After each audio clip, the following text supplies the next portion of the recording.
छोटे से बच्चे के हाथ में अगर आप डिजिटल वॉच बांध दें, कसम से टॉकिंग क्लॉक बन जाता है। हर सेकंड आपको टाइम का पता चलता रहता है, चाहे आप जानना चाहें या नहीं। नहीं विश्वास तो कोई नहीं, ट्राई करके देख सकते हैं, फिर बताना मुझे अपना एक्सपीरियंस। मैं हूँ आपके साथ खनक, आप सुन रहे हैं स्लाइस ऑफ लाइफ। वैसे टाइम का पता इन जनरल या फिर कह सकते हैं उसकी जो इम्पोर्टेंस है इंसान को तब पता लगती है ना जब वो हाथ से निकल जाता है, और फिर ऐसी सिचुएशन में इंसान लाख चाहे कितनी कोशिश कर ले वो टाइम हाथ में आता ही नहीं। तभी तो कहते हैं जब टाइम आपके हाथ में हो ना तभी उसको समझ लो, तो अंत में वो क्या कहते हैं, पछताना ना पड़े। वैसे इसी से जुड़ी बेंजामिन फ्रैंकलिन की ना मुझे एक स्टोरी याद आ रही है, सुनाऊं आपको, जिसमें उन्होंने बहुत ही अच्छे तरीके से अपनी दुकान पर आए कस्टमर को टाइम की इम्पोर्टेंस के बारे में रियलाइज करवाया। हुआ यूं, एक दिन उनकी शॉप पर एक कस्टमर आया, उसने बहुत ढेर सारी बुक्स देखी और वो बुक्स देखने के बाद उसने वहां खड़े सेल्स पर्सन से पूछा, ये बुक कितने की है? उसने कहा $1 की। इस पर वो कस्टमर बोलता, कुछ कम नहीं है? सेल्स पर्सन बोलता, नहीं। थोड़ी देर बाद उसने पूछा, ये दुकान मिस्टर फ्रैंकलिन की है ना, वो अंदर है क्या?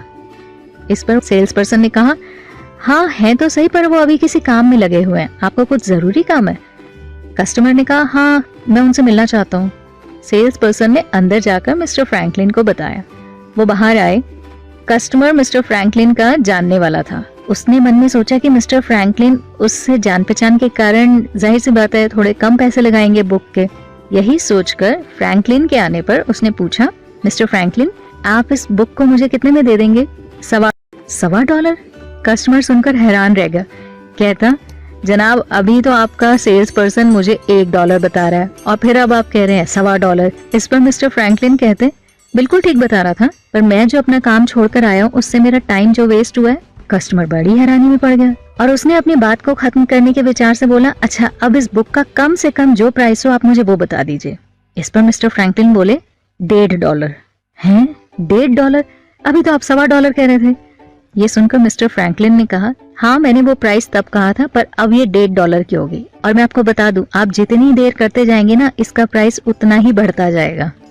कस्टमर ने चुपचाप अपनी पॉकेट से $1.5 निकाला और वो बुक लेकर घर चला गया। एंड यू नो, वो ना सिर्फ उस दिन वो बुक लेकर गया था बल्कि जिंदगी का सबसे जरूरी लेसन भी अपने साथ लेकर गया कि टाइम इज मनी, जो कि शायद वो ऐसे कभी ना सीख पाता। मानते हैं कि नहीं?